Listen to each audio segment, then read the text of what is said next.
Hi guys! Tara samahan niyo akong mag-pack ng aking balikbayan box para sa family ko sa Pinas. Finally, dahil first time ko dito sa Dubai at first time ko din po na makapagpa-box at bago din po sa akin ang box na gagamitin ko dahil may partition siya, hindi po katulad ng mga ibang balikbayan box na nakikita natin. At ang kagandahan kasi dito ay mura lang siya at pasok sa budget.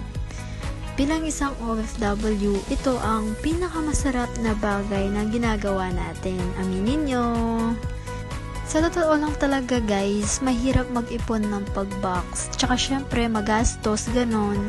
Pero syempre tayong mga OFW, gusto natin maging masaya yung mga mahal natin sa buhay.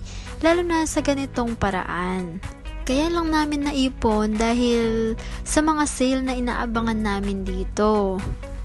Marami din talagang mga OFW na makaka-relate dito dahil iba din kapag nakakapagbigay tayo sa pamilya natin. Hindi man ganun karami, ang importante naaalala natin sila. Ayan guys, sa lahat po ng mga gustong mag-avail ng kanilang mga boxes, ilalagay ko po dito ang kanilang social media account. Ayun lang, thank you!